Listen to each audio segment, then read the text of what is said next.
cantando agora, irmão, sobre a bondade do Senhor conosco. A palavra do Senhor, dos Salmos, livro dos Salmos, número 100, versículo 5, ela diz assim: pois o Senhor é bom e o seu amor leal é eterno. A sua fidelidade permanece por todas as gerações. Você está cantando nesse momento a música Ele Continua Sendo Bom, que fala sobre esse versículo. Vou convidar todo mundo em casa para estar cantando comigo, bem bonito, está louvando ao Senhor, cultuando ao Senhor. Que Deus possa estar recebendo o nosso louvor, nossa adoração. Amém?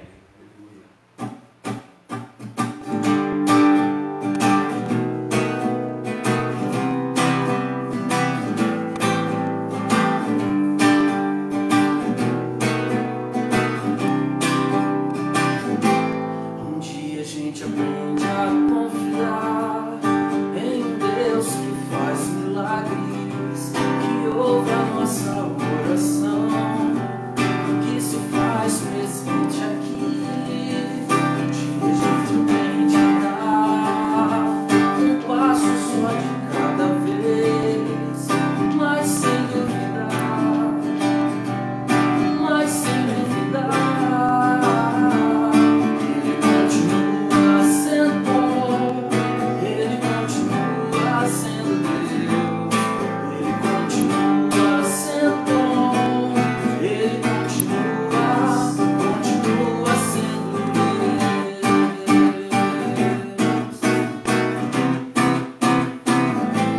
Então chega o dia de viver tudo que se aprendeu e a enxergar até tudo que não se pode ver.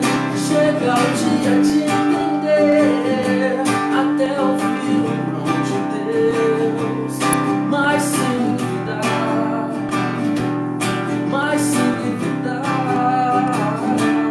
Ele continua sendo bom, Ele continua sendo Deus, Ele continua sendo bom, Ele continua sendo bom, Ele continua sendo Deus, Ele continua sendo bom, Ele continua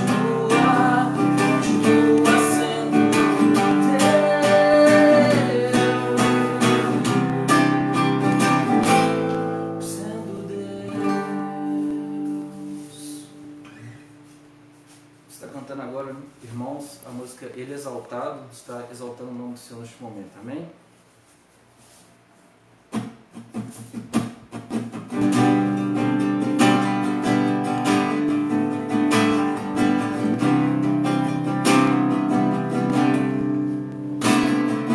Ele exaltado, o Rei exaltado nos céus, eu louvarei. Ele exaltado, para sempre exaltado o seu nome.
Meus amados irmãos, vamos abrir as Escrituras, mais uma vez no livro do profeta Zacarias.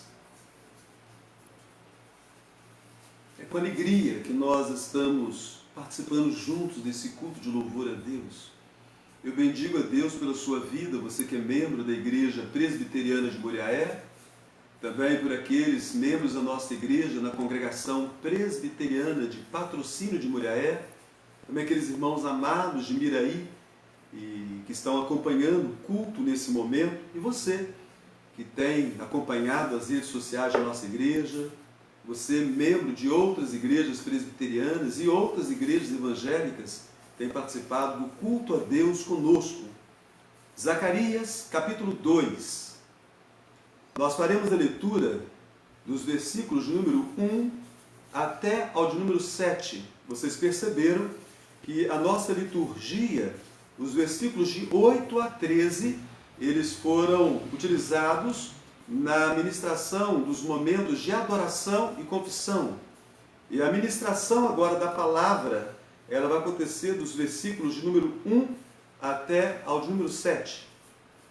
Zacarias 2, de 1 a 7, diz assim a palavra de Deus: Tornei a levantar os olhos e vi, e eis um homem que tinha na mão um cordel de medir.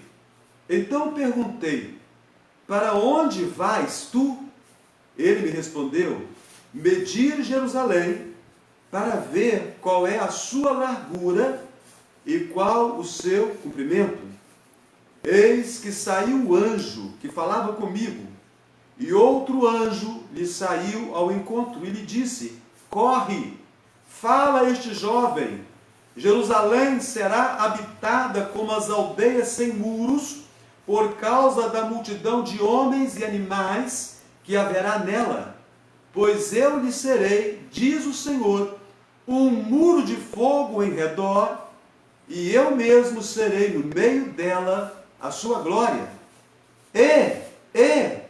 Fugi agora da terra do norte, diz o Senhor, porque vos espalhei como os 4 ventos do céu, diz o Senhor. Salva-te, ó Sião, tu que habitas com a filha da Babilônia. Bondoso Deus, aplica, Senhor, o ensino da palavra santa à nossa mente, ao nosso coração nesse momento, ó Deus, para que sejamos instruídos por essa palavra. Deus bendito, assim nós oramos, a dependência de Cristo Jesus, a quem oramos. Amém. Meus queridos irmãos e irmãs, essa noite eu quero trabalhar com vocês um tema muito sensível. E, sinceramente, o nosso desejo não é machucar aquele que já está machucado. Não é maltratar aquele que já está maltratado.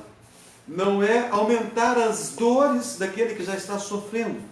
O nosso tema é desigrejados. Tem certeza? Então você percebe que é um tema muito sensível, o tema dessa noite.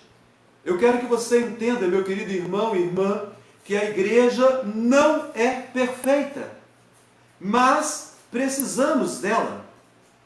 Nós precisamos da comunhão que a igreja proporciona. Nós não fomos feitos para sermos uma ilha. Nós precisamos de pessoas. A Bíblia diz que há amigos mais chegados que irmãos. Nós precisamos de amigos assim dentro da igreja de Cristo. Também precisamos da adoração realizada pela igreja.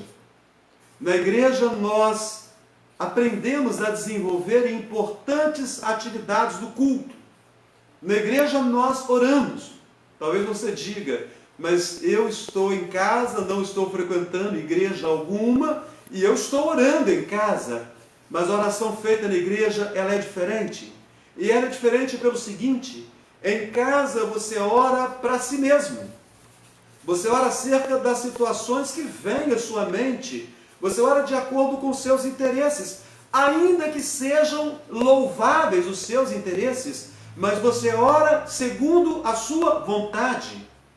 Quando nós estamos no culto público, de uma forma particular no templo, e alguém é convidado a orar, aquela pessoa não ora aquilo que é o seu desejo, mas ela ora por aquilo que ela foi solicitada a orar.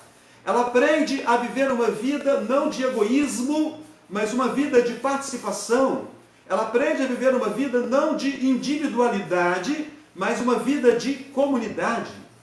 Na igreja nós também cantamos. Nós precisamos dessa adoração da igreja. Precisamos estar cantando. E com certeza muitos fazem o culto doméstico em casa. Alguns oram apenas. Outros leem a Bíblia apenas. Alguns oram e leem a Bíblia. E um grupo muito pequeno ora, lê a Bíblia e também canta. Então nós precisamos cantar e o culto público proporciona a todos nós esta possibilidade. Nós ouvimos a palavra santa, nós somos alimentados em nossa alma e cheios de esperança quanto ao futuro por meio da exposição das Escrituras Sagradas, preparadas de forma muito solene para que todos nós, Igreja do Senhor, sejamos profundamente edificados. E, acima de tudo, o culto público, o culto no templo, ele nos permite participarmos das riquezas dos sacramentos. Não há como participar dos sacramentos em casa. Só é possível participar dos sacramentos na igreja, porque os sacramentos eles podem ser ministrados somente por aquele que Deus chamou para o pastorado na vida da igreja. Então, meu querido irmão e irmã, em casa, para aqueles que ainda têm o temor de Deus e acompanham cultos online, porque muitos que abandonaram a igreja não acompanham o culto mais, mas aqueles que abandonaram o convívio da denominação, aqueles que abandonaram o convívio do templo, mas ainda têm o temor de Deus e em casa acompanham os cultos, e aqueles outros que resolveram deixar Deus de lado, experimentar outras coisas, a esses é totalmente impossível experimentar a comunhão e a adoração da igreja. Mas aqueles que não têm comungado com os irmãos, não têm estado junto dos irmãos, não têm participado da vida ativa da igreja, estes são desafiados por meio do culto a viver em unidade, a buscar estar com os irmãos. Meus queridos, em casa, nós nunca atingiremos o potencial de Deus para as nossas vidas. Não adianta você dizer que em casa você é um adorador melhor, que em casa você adora Deus melhor do que outras pessoas. Isso é você se nivelar por aqueles que não levam Deus a sério. Porque há pessoas nas nossas igrejas que estão profundamente comprometidas com Deus. Então em casa você não tem como adorar a Deus de forma plena. E em casa, quando você propõe no seu coração, não como agora que nós estamos nessa pandemia e somos obrigados a ficar em casa, mas quando nós podemos estar no templo e não fazemos, nós estamos cometendo pecado. Porque essa questão da unidade, ela não é uma proposta da igreja reformada, ou da igreja presbiteriana do Brasil, ou de qualquer outra denominação, ou de um líder religioso. Essa proposta é de Deus, e nós a encontramos nas Escrituras do Antigo e do Novo Testamento. Eu tenho certeza que você conhece muito o Salmo 133, pelo menos o primeiro versículo. Oh, como é bom e agradável viverem unidos os irmãos. Então, o que você está fazendo sozinho em sua casa? Quando você tem oportunidade para estar no templo, o que você está fazendo adorando a Deus sozinho? Quando você pode adorar a Deus com a comunidade dos crentes? Quando você pode entrar em contato com os irmãos? O que você está fazendo sozinho? Não buscando o apoio e a presença dos irmãos para a sua vida. Também o apóstolo Paulo, falando aos Coríntios, da primeira carta, capítulo 12, versículo 27, ele diz: ora, vós sois corpo de Cristo e individualmente membros desse corpo. Então, meu querido irmão, Você que fez a opção de adorar a Deus em casa, e isso antes da pandemia. Essa palavra não é para quem está adorando em casa agora, porque está impedido de estar na igreja por causa da lei que nós temos proposta em todo o estado, e também por causa do medo, por causa da preocupação, por causa dos riscos. Essa palavra é para todo aquele que pode estar e não deseja mais, por algum motivo, estar na casa de Deus. Para de viver sozinho. Deixe de ser uma ilha. Não queira ficar isolado. Não há espaço para carreira solo na vida da igreja. É impossível ser um bom cristão sozinho. É impossível ser um bom cristão em nossa casa sem termos contato algum com o resto do povo de Deus. Deus mesmo nos chamou para vivermos em unidade. Assim como Deus é um, o Pai, o Filho, o Espírito Santo, esse mistério maravilhoso da Santíssima Trindade, 3 pessoas divinas, no entanto, um único Deus. Preste atenção, porque a Escritura fala para mim e para você que ser um com o outro é muito melhor do que ser um sozinho. Jesus disse na oração intercessória do Evangelho de João: eu lhes tenho transmitido a glória que me tens dado, para que sejam um, como nós o somos.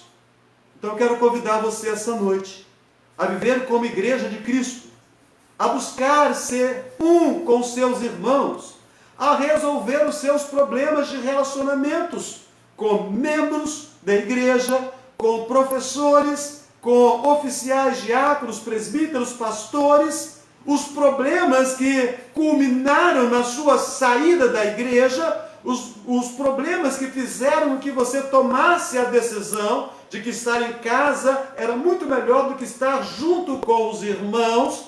Eu quero convidar você esta noite a pensar sobre os problemas que te afastaram da comunhão dos crentes, que te afastaram da comunhão da igreja, que te fizeram acreditar que é possível, como um desigrejado, como alguém que não está sujeito a denominação alguma, como alguém que faz carreira solo, essas coisas que fizeram você acreditar que você pode adorar a Deus em espírito e verdade, de forma plena e de forma aceitável a Deus. Mas acima de tudo, você tem que resolver um problema com Deus. Porque você não saiu da igreja, com certeza, por causa dos problemas que você teve com quaisquer irmãos, oficiais, diáconos, presbíteros, professores ou pastores. Você saiu da igreja por causa de problemas que você tem com Deus. Porque se nós entramos na igreja por causa de Cristo, nós nunca sairemos dela por causa dos homens. Então eu quero apelar a você nesse instante, por causa de Cristo, volta correndo para a casa de Deus. E eu quero compartilhar com você esse tema, dentro da perspectiva do profeta Zacarias. Eu quero que você veja comigo a beleza da igreja de Cristo na perspectiva do profeta Zacarias.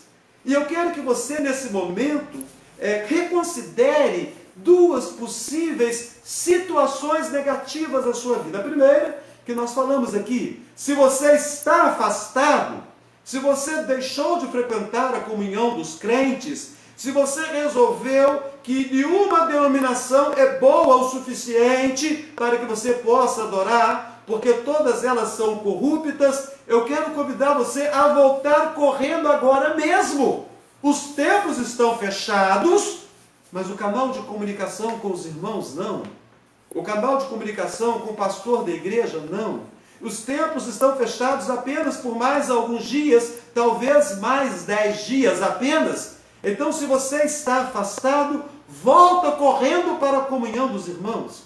E a segunda situação negativa, que pode também afligir um grupo de pessoas que não se afastou da denominação, que está presente, que participa dos cultos.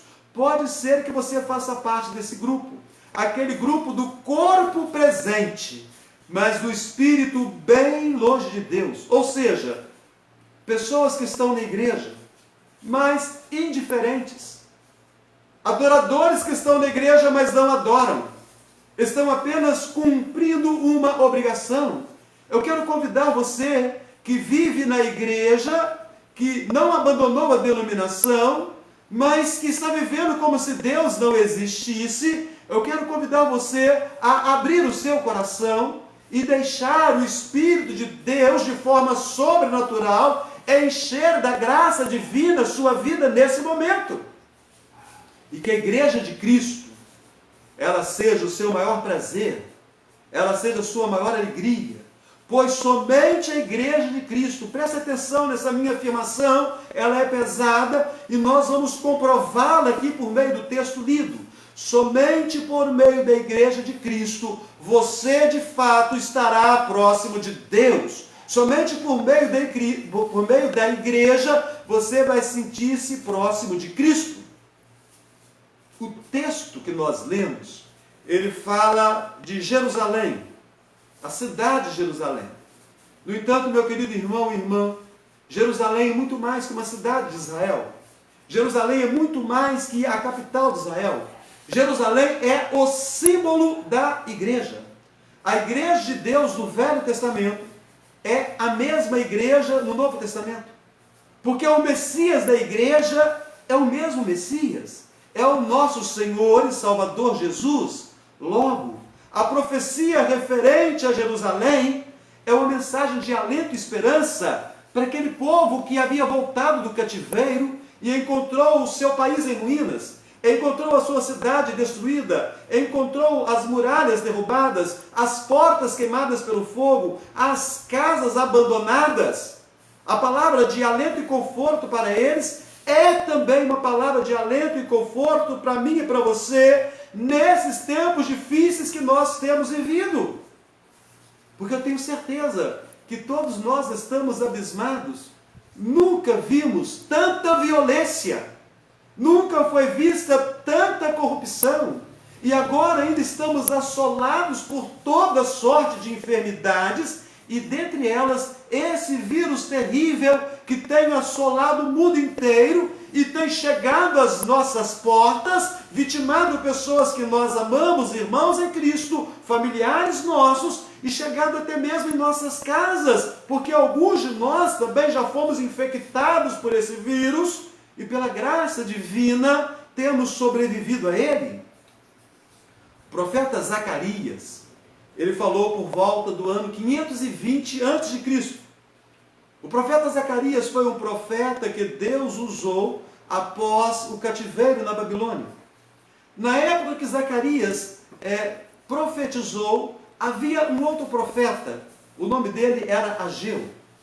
Zacarias era um profeta jovem, Ageu era um profeta velho. Os dois trabalharam para a restauração do povo do Senhor que estava em Jerusalém, mas eles trabalharam de forma diferente.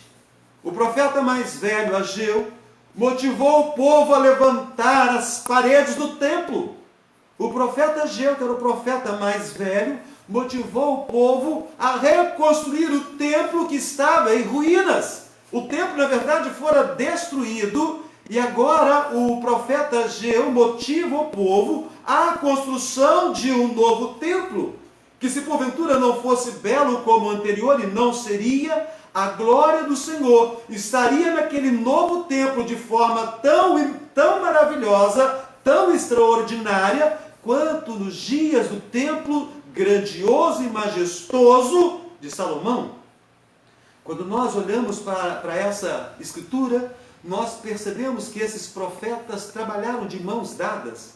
Eles não só foram contemporâneos, eles eram conterrâneos e eles foram contemporâneos. Eles trabalharam no mesmo período, eles trabalharam numa mesma época. E Zacarias era o profeta mais jovem.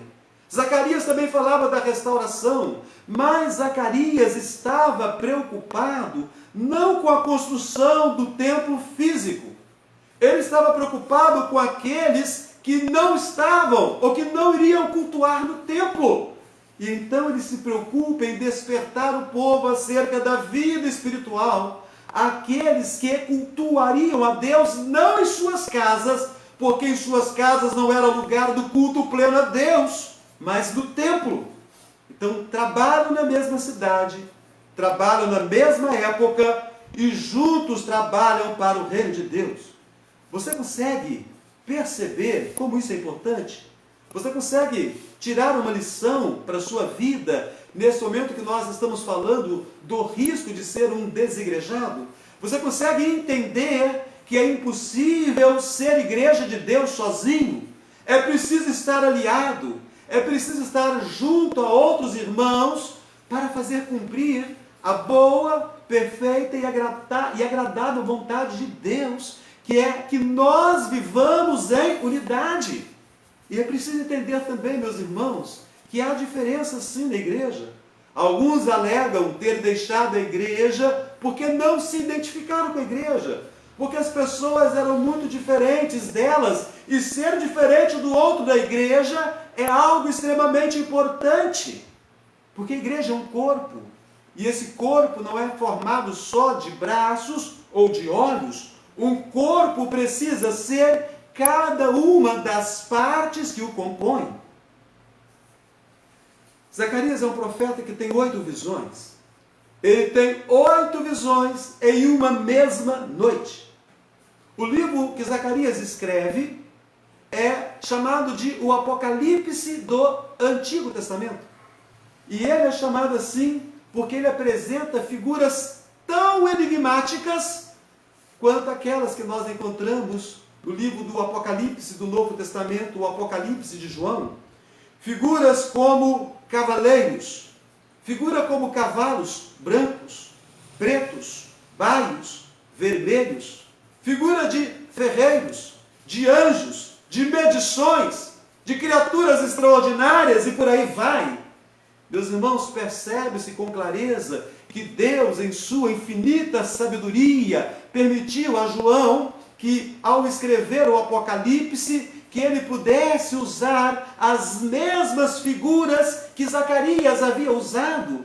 Perceba que o Evangelho não é evangelho de novidade. A palavra de Deus não é palavra de novidade. Você não deve participar do culto para ouvir uma coisa nova. A mensagem que nós precisamos ouvir é a mesma antiga, e a mensagem de salvação, as boas novas do Evangelho. E na primeira visão de Zacarias, ele fala acerca da reconstrução de Jerusalém. E agora, na terceira visão, ele confirma a visão que ele já havia tido. Ele confirma a profecia que ele já havia ministrado. Ele confirma a palavra de alento, de coragem, que ele já havia dado para o povo que estava desesperado. Eles iriam reconstruir a cidade. Mas reconstruir por quê? Porque Jerusalém havia sido destruída pelo Império da Babilônia. E, meus irmãos, a destruição de Jerusalém não foi obra do acaso. A destruição de Jerusalém, ela foi resultado de Deus ter alertado ao povo de que, se continuassem no pecado, eles haveriam de experimentar de forma amarga as consequências do pecado. Então Deus alertou o seu povo por meio de profetas que era necessário que eles se arrependessem, que eles abandonassem a idolatria, que eles voltassem somente para Ele. Mas eles não ouviram os profetas. Eles foram indiferentes aos profetas. Alguns profetas foram maltratados, alguns profetas foram perseguidos, alguns profetas foram mortos, e agora eles experimentaram o cativeiro por causa da sua desobediência. Então agora é tempo de reconstrução. Será, meu querido irmão, minha querida irmã, que há alguma coisa essa noite a ser reconstruída em sua vida? Porque eu falo para você, firmado aqui no livro de Zacarias, que Deus quer restaurar a minha história esta noite. Deus quer restaurar a sua história esta noite. A Bíblia nos mostra esse cuidado de Deus na vida dos nossos primeiros pais. Adão e Eva haviam pecado. Deus havia alertado a eles que, se desobedecessem, eles iriam, como consequência, iriam experimentar a morte. Eles pecaram e experimentaram a morte, primeiro a morte espiritual. Eles fugiram de Deus, eles se esconderam, mas a Bíblia diz que, não obstante eles terem pecado, Deus os buscou e Deus os achou escondidos por entre as árvores do jardim. E é maravilhoso quando nós pensamos que nós também somos pecadores, mas Deus está nos buscando. Não é à toa que nós separamos esse tempo para adoração, não é à toa que nós separamos este momento para o culto. Deus mesmo, por obra do seu Espírito, preparou esse momento para que nós ouvíssemos a ministração dessa palavra. Deus tem cuidado do seu povo, Deus tem cuidado da sua igreja, Deus tem cuidado dos seus eleitos. Da mesma forma, nós percebemos esse cuidado na vida também de Caim. As Escrituras nos falam que Caim, antes de assassinar a seu irmão Abel, ele foi alertado por Deus. E Deus foi muito claro no alerta dado a Caim. Eis que o pecado jaz à porta, Caim, cumpre a ti dominá-lo. Meus queridos irmãos, é urgente que dominemos os sentimentos do nosso coração e da nossa mente esta noite. Não é verdade que nós já estamos sofrendo por causa dos pecados que temos cometido? Ou você não sente coisa alguma? Você não tem entendido que é pecador? E se nós insistirmos no pecado, acontecerá conosco, mesmo que aconteceu com o povo naqueles dias, nós seremos destruídos. Nós vamos experimentar o cativeiro, mas não o cativeiro da Babilônia, o cativeiro do inferno, o cativeiro do diabo. A Bíblia diz que o salário do pecado é a morte, mas o dom gratuito de Deus é a salvação em Cristo Jesus. Meus irmãos, nós estamos diante de um texto magnífico, de um texto muito profundo. Nós temos aqui alguns termos que precisamos entender.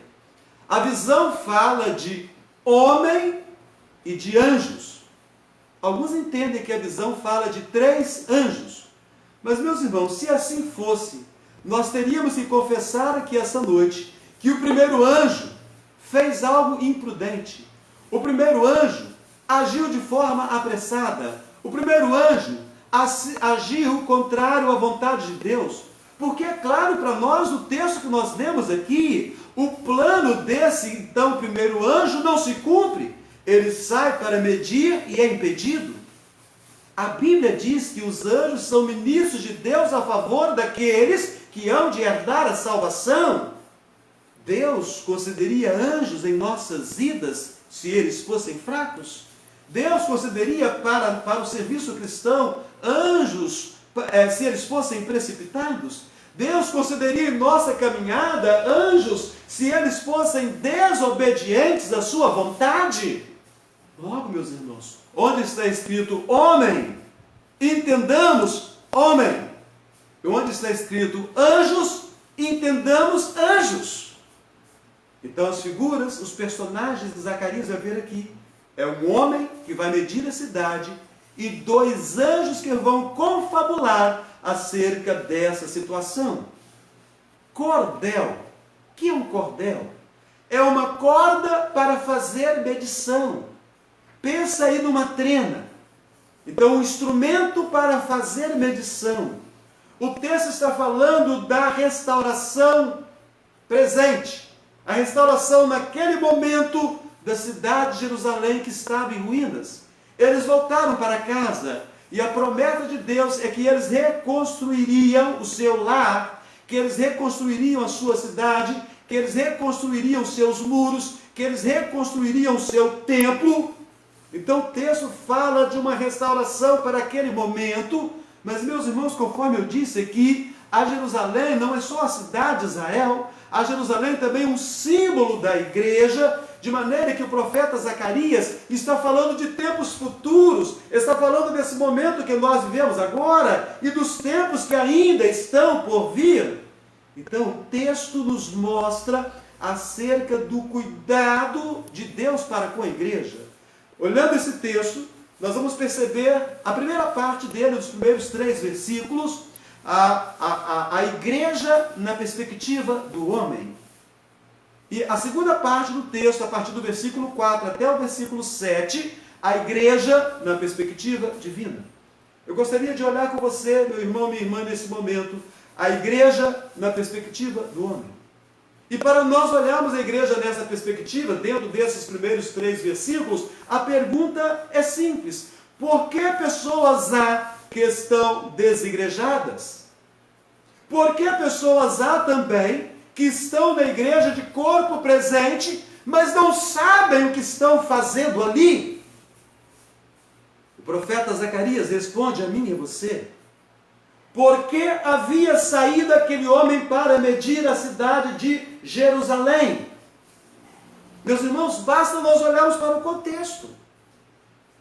Alguns anos antes, 18 anos antes aproximadamente, o ano 538 a.C., o decreto de Ciro permitiu aos judeus que eles voltassem para casa. Conforme eu disse aqui, o país havia sido arruinado quando ele fora invadido pela Babilônia. E agora muito tempo havia se passado e eles voltam para casa e a situação é pior ainda. Aqueles que ficaram ali viviam em grande miséria. E Deus estava permitindo que o seu povo voltasse para reconstruir a sua cidade.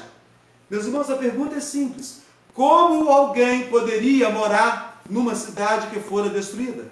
Como alguém poderia morar numa cidade cujos muros foram derrubados? Como alguém poderia morar numa cidade que não tinha proteção para os seus habitantes? Como morar em um lugar assim? Logo, havia um anseio, um desejo de reconstruir a cidade, e esse desejo estava presente no coração de cada judeu. E este homem ali é o representante desses judeus que voltaram do cativeiro. É um daqueles que está na cidade e que sabe que há uma promessa de reconstrução. Ele saiu para medir, pois ele pelo menos queria, meus irmãos, que a Jerusalém, que ele fosse habitar com a sua família, com seus amigos, com seus irmãos, que ela tivesse pelo menos a mesma medida da Jerusalém que eles abandonaram antes do cativeiro. E aqui está o problema. Os judeus, eles nunca entenderam a dimensão do seu chamado. Abraão, o pai da nação judaica, ele recebeu de Deus uma promessa e também uma ordem: em ti serão benditas todas as famílias da terra. Aquele povo estava voltando para casa, mas estava definindo os limites da futura cidade aonde deveriam ficar. Era como se eles dissessem: por mais que essa cidade cresça agora com o nosso retorno, ela não vai passar daquilo que ela foi anteriormente. Ela não passará deste ponto. Será, meus irmãos, que assim também tem sido em nossa vida? Será que nós temos nos medido pelas medidas anteriores?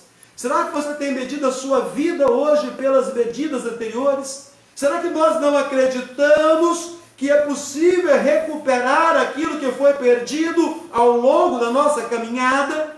Não é verdade que alguns que não estão presentes na igreja hoje, que estão desigrejados, ou que têm ido à igreja e ficam sentados no banco totalmente diferentes ao culto, não é verdade que essas pessoas um dia caminharam bem a vida cristã, até que vieram a fracassar, e então abandonaram e não olharam mais para trás?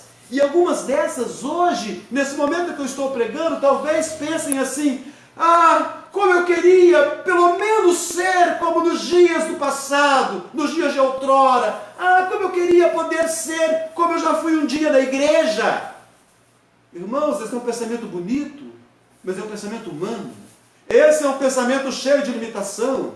Esse é um pensamento que nos mostra que nós não acreditamos que Deus pode fazer infinitamente mais em nossa própria vida. Esse pensamento nos mostra que nós acreditamos que a nossa caminhada com Deus, ela depende mais de nós do que de Deus, e que nós um dia perdemos a oportunidade, e agora não tem mais jeito. Talvez, meu querido irmão, irmã, esta noite você se encontre nessa situação.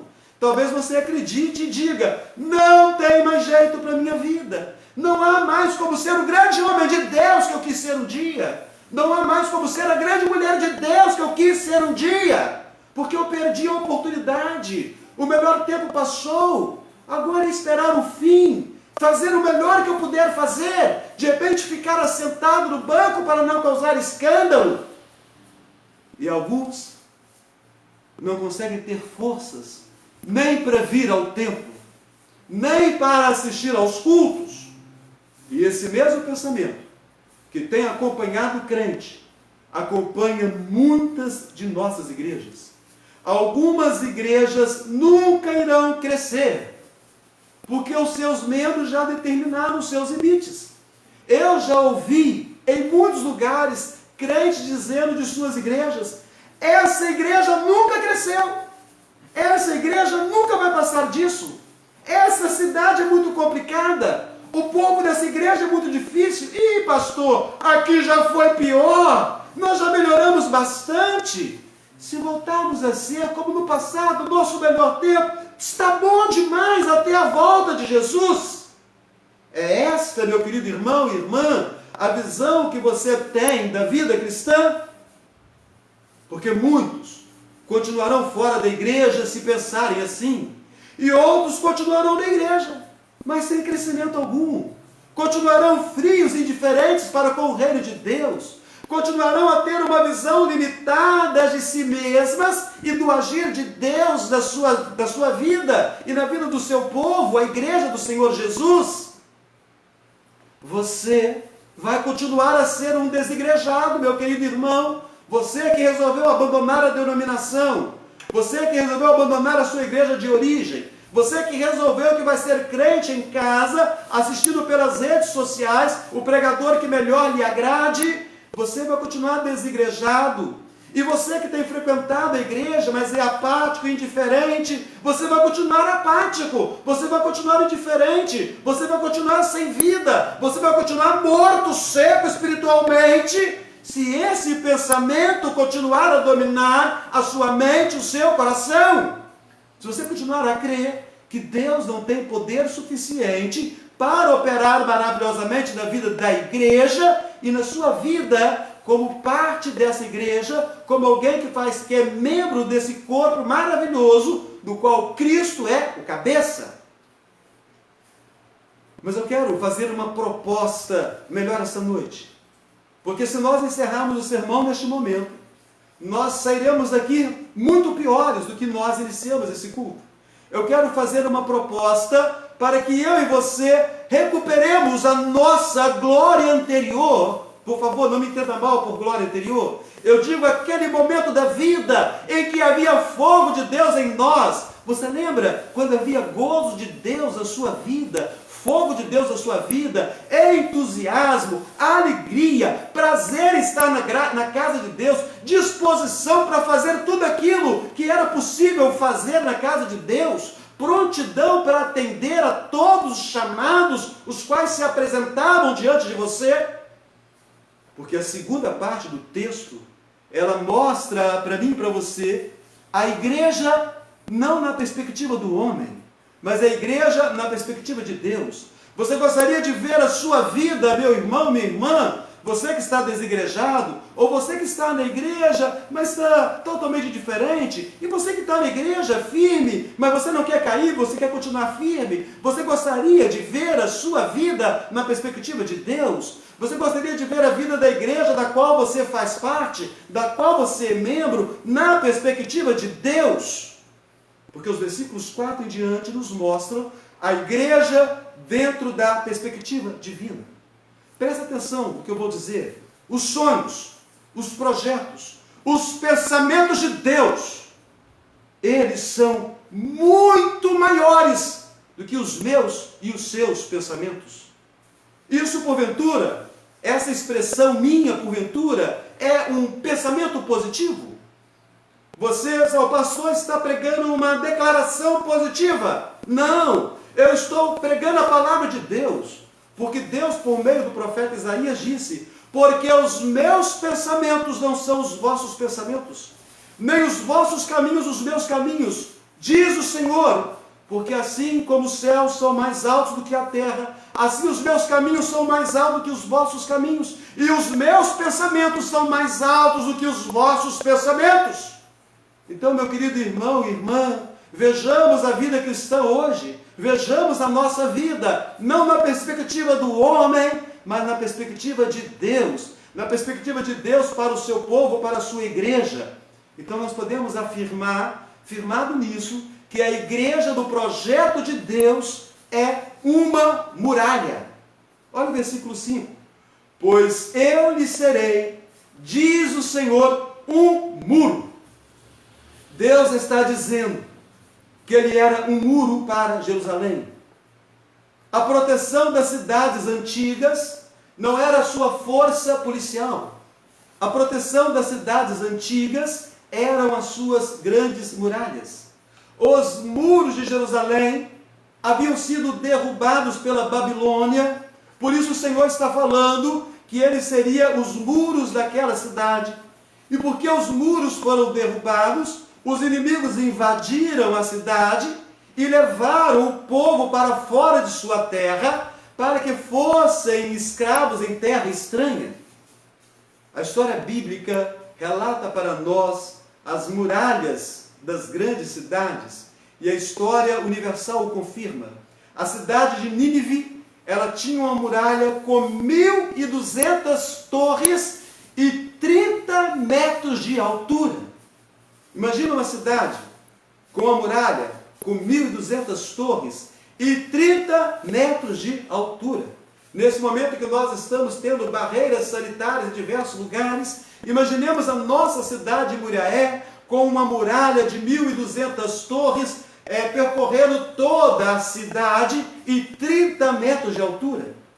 A cidade da Babilônia, as muralhas eram tão largas que 2 carruagens podiam correr em cima daquelas muralhas.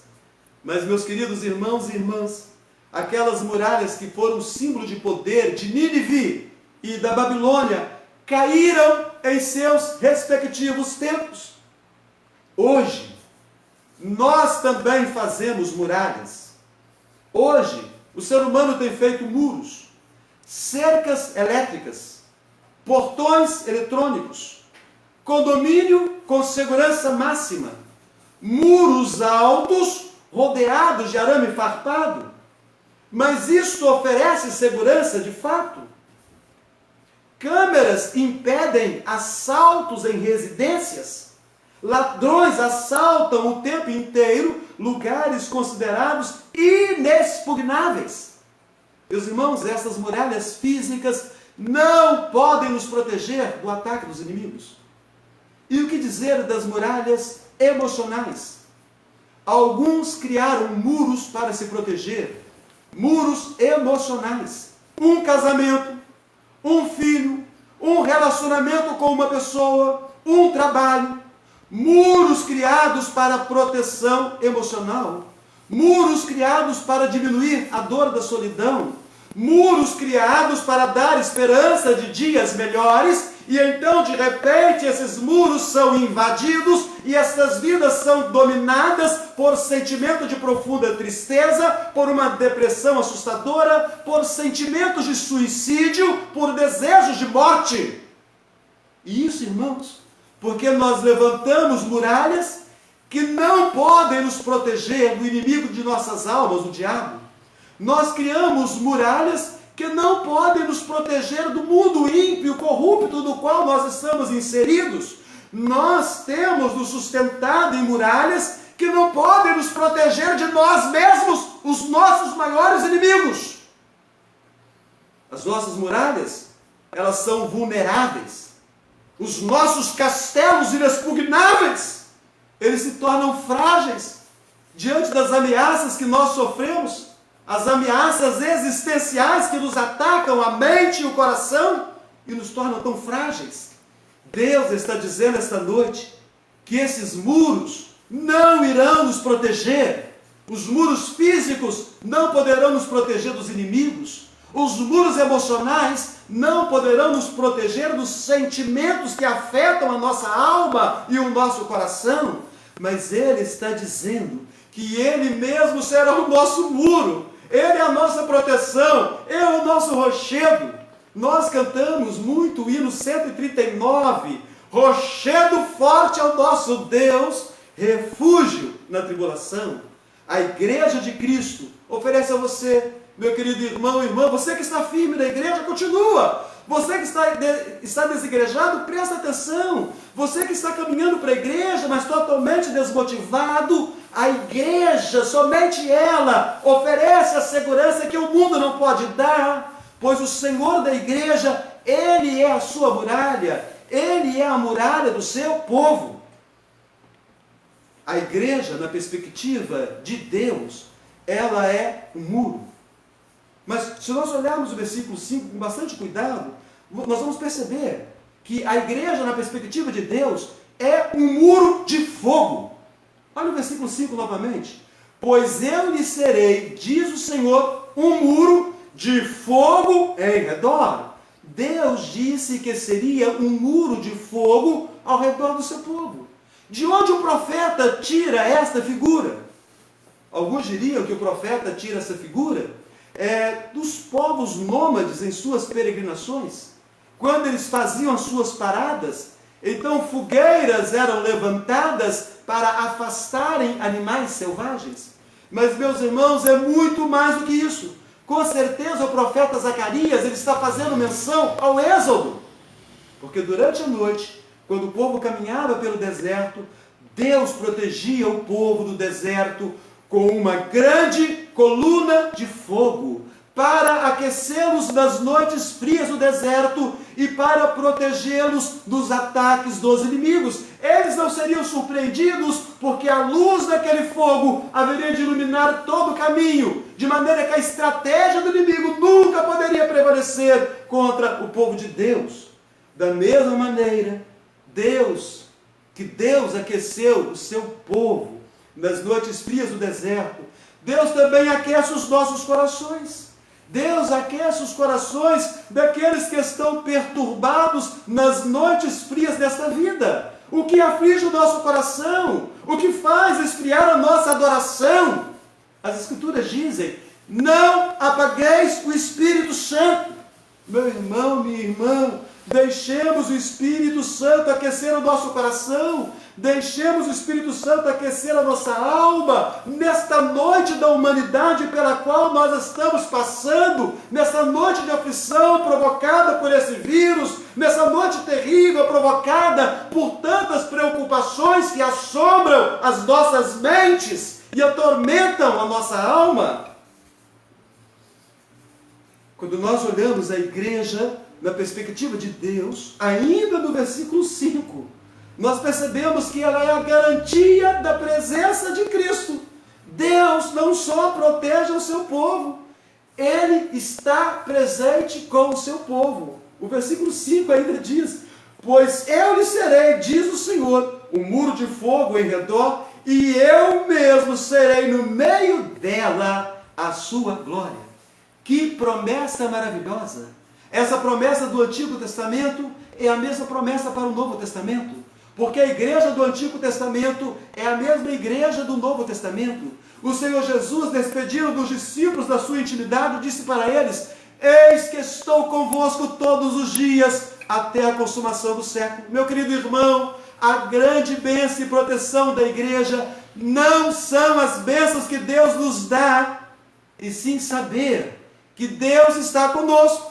Se Deus está com você, você não tem nada a temer, porque como alguém já disse, eu e Deus somos a maioria. Moisés entendia isso. A presença de Deus era tão importante na vida de Moisés, que quando o povo pecou, e o Senhor disse para Moisés, Moisés, eu não vou mais acompanhar vocês. O anjo vai acompanhar vocês a partir de agora. Vocês vão continuar a ser abençoados, o maná vai continuar a cair do céu, as codornizes, elas vão continuar a vir para alimentar a fome que o povo tem de comer carne, a coluna de nuvem durante o dia vai proteger vocês do sol e do calor, a coluna de fogo à noite vai protegê-los dos inimigos e vai aquecer vocês nas noites frias. Eu vou continuar abençoando vocês da mesma forma, as minhas bênçãos acompanharão vocês até que vocês cheguem à terra da promessa. Moisés ouviu aquilo e Moisés não aceitou, porque Moisés entendeu que o Deus das bênçãos é melhor do que as bênçãos de Deus. E então ele respondeu para Deus que um anjo pode ser muito bom, mas um anjo não é suficiente, que a terra prometida poderia ser muito boa, mas sem a presença de Deus, ela não teria valor nenhum. Quando nós olhamos para as Escrituras, nós também percebemos que Davi, ele conheceu de perto o Deus presente nos momentos difíceis da vida. Como foi que Davi enfrentou aquele Golias? Porque ele confiava em Deus. Ele olha para aquele gigante e diz: tu vens contra mim com a espada e com lança, mas eu vou contra você em nome do Senhor dos Exércitos. E esta crença de Davi, ela está expressa talvez na sua escritura, na sua obra mais extraordinária, que foi o Salmo 23, quando ele diz: ainda que eu ande pelo vale da sombra da morte, não temerei mal algum, porque tu estás comigo. Então, meus irmãos, aqueles que precisam trabalhar estão com medo de perder os seus empregos.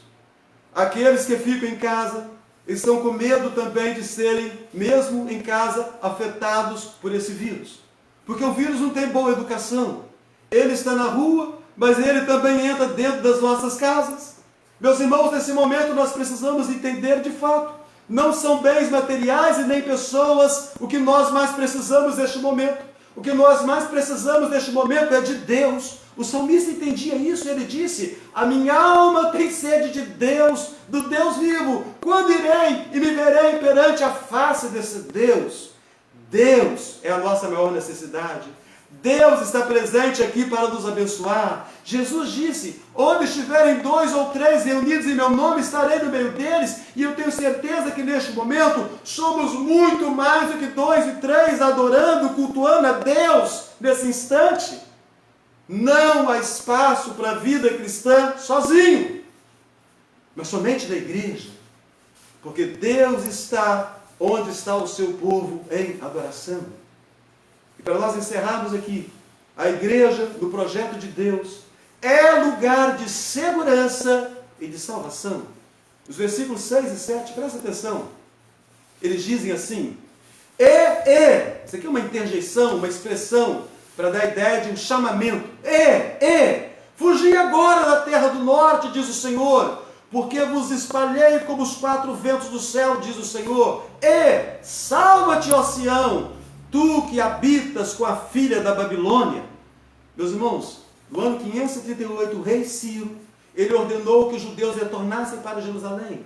Depois disso, os demais reis, Cambises, Dario, Assuero, Artaxerxes, todos eles contribuíram de alguma maneira para que o povo judeu pudesse voltar para Jerusalém e para que pudessem reconstruir a sua cidade e reconstruir a sua nação. No entanto, grande parte do povo não quis retornar para Jerusalém.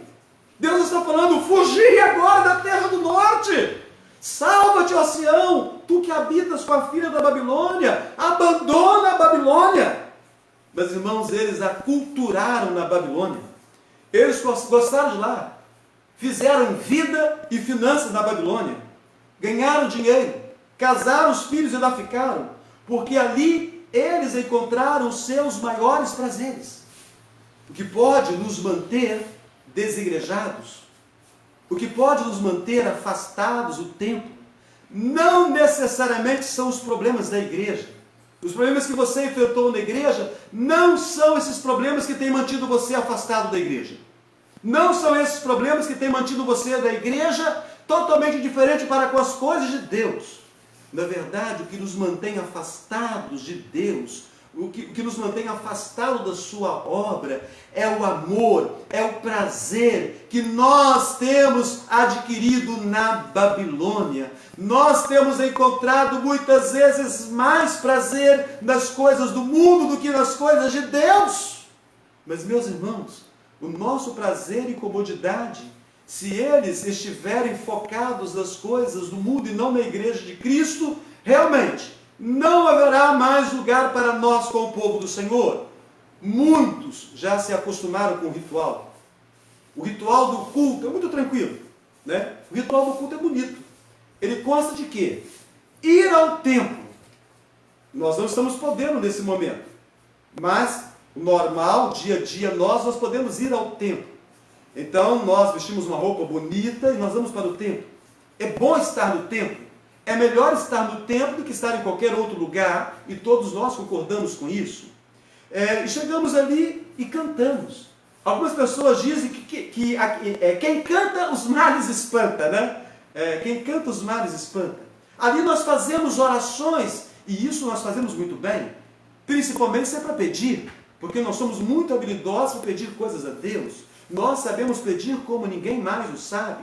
Mas o culto a Deus, ele consiste principalmente em ouvir a palavra de Deus e nos tornarmos praticantes da palavra de Deus. Então eu quero convidar você, meu irmão, minha irmã, participe do culto com mais empenho. Ouça a pregação da palavra de Deus e, por favor, pare de ficar jogando a culpa no pregador. O pregador tem as suas falhas, mas a Bíblia diz que a palavra de Deus jamais volta vazia. Apegue-se à palavra de Deus essa noite. Larguemos a Babilônia, abandonemos o pecado. Não será tarefa fácil. Acostumar-se com a Babilônia é algo fácil. Os judeus acostumaram-se com a Babilônia. Eles não queriam mais voltar para Israel. 50.000 judeus da primeira leva foram para Jerusalém. Milhares de judeus preferiram ficar na Babilônia. Deus chama você e a mim essa noite para nós sairmos do conforto de apenas uma vida ritual, para nos tornarmos verdadeiros adoradores que o adorem em espírito e em verdade.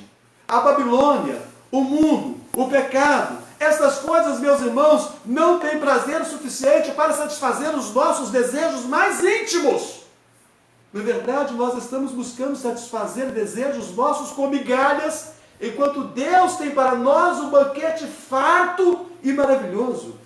Deus é a nossa salvação, e a igreja nos garante essa certeza de que em cada ato do culto, onde os irmãos juntos adoram a Deus, há segurança e há salvação nesse lugar. Concluindo, continuamos com a pergunta: por que muitos fizeram a opção de tornarem-se desigrejados? E por que outros tantos resolveram tornar-se inativos? Eu não saio da igreja, mas também não faço mais coisa alguma na igreja. Meus irmãos, quem salva é só Jesus. Mas quem é salvo precisa estar na igreja.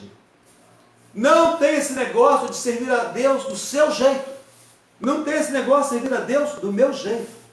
O culto a Deus está prescrito na palavra de Deus. Deus mesmo determinou o culto que agrada a Ele. Então eu quero lembrar com você, para nós encerrarmos aqui, a igreja, na perspectiva de Deus, será o muro de proteção contra os inimigos. A igreja, na perspectiva de Deus, será a coluna de fogo para aquecer os nossos corações nas noites frias, sombrias e tristes da nossa vida. A igreja, na perspectiva de Deus, é a garantia da presença de Cristo. João, na ilha de Patmos, no Apocalipse, de fato, no Apocalipse de João, ele relata para nós, em suas cartas, que Cristo está andando em meio às igrejas. Nesse momento que eu estou pregando a palavra e você está ouvindo, Cristo está andando em meio a nós. Ele sabe o que se passa na minha mente, na sua mente. Ele vê como anda o nosso coração. Ele conhece o que traz abatimento e tristeza à nossa alma. A igreja, segundo a perspectiva de Deus, é lugar de segurança e salvação. Fora do convívio da igreja, nós corremos riscos muito grandes. Esse momento de culto online é um momento de muito risco. Porque nesse momento de culto online você pode se descuidar do celular e de repente você perceber que você recebeu uma mensagem de alguém.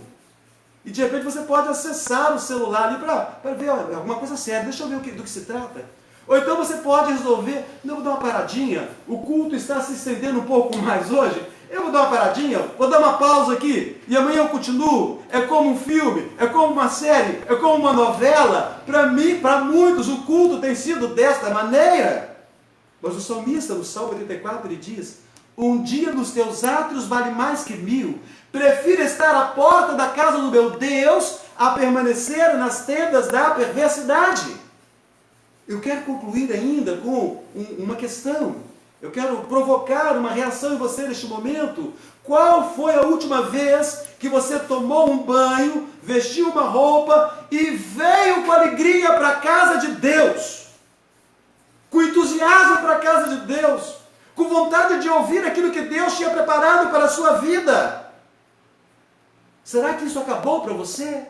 Será que os pecados que você cometeu te afastaram tanto de Deus que é impossível que você volte a ter comunhão plena com Deus? As Escrituras, no Apocalipse de João, nos falam o seguinte: lembra-te, pois, de onde caíste, arrepende-te e volta à prática das primeiras obras.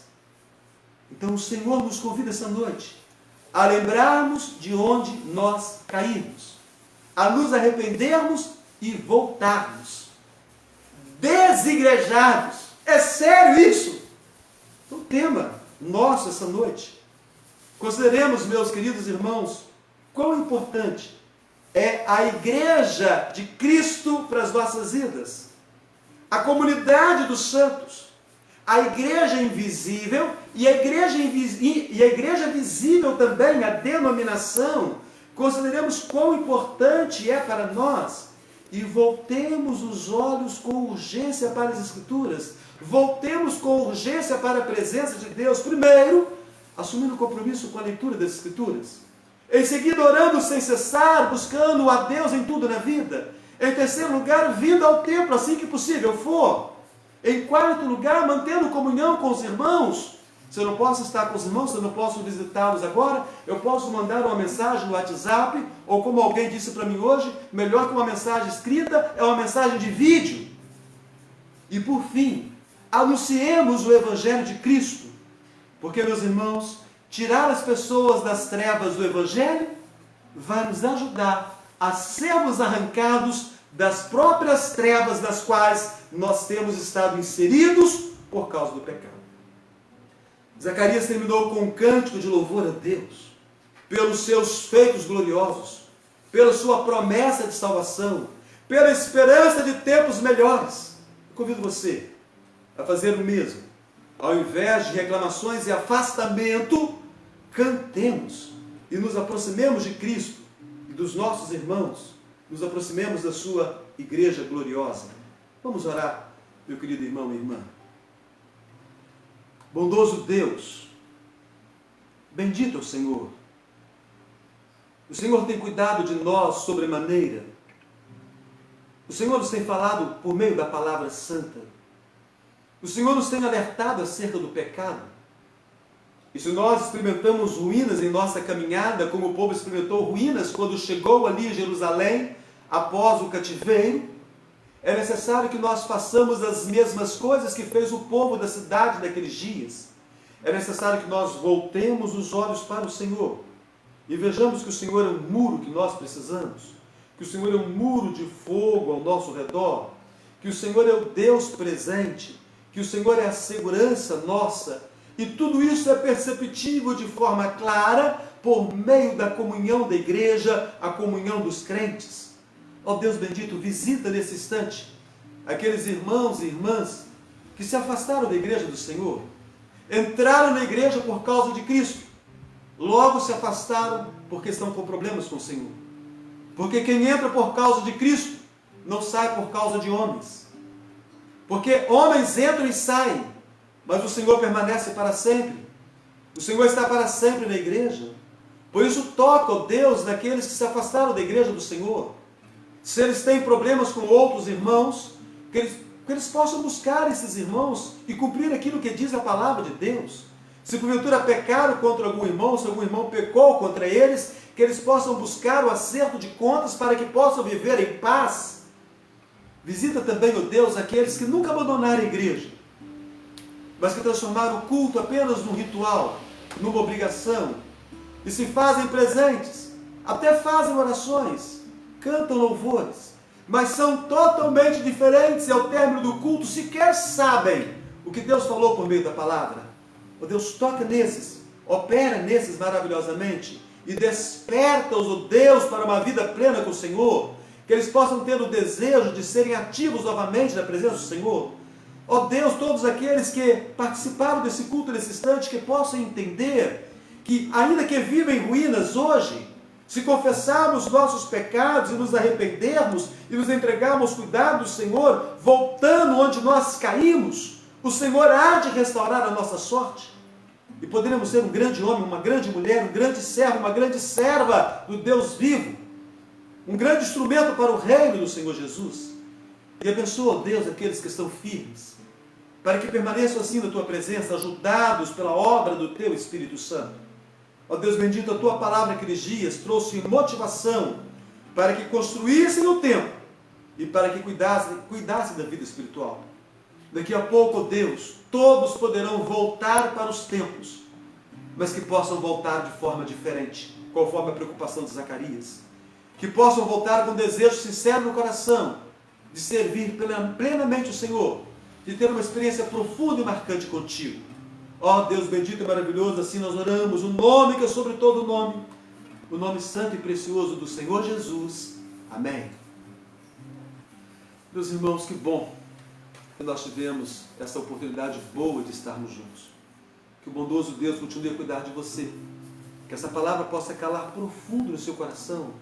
Continue lendo o profeta Zacarias, pois nas próximas semanas vamos continuar a ministrar acerca desse profeta que restaurou, que desafiou o povo a ter o seu compromisso espiritual renovado com o seu Deus. Obrigado, Deus bendito, pelo teu cuidado conosco. Que a graça maravilhosa do Senhor Jesus, que o amor de Deus, o nosso Pai, que a comunhão do Santo Espírito seja constante e real na vida de todo o povo do Senhor. Assim oramos com gratidão hoje e sempre. Amém.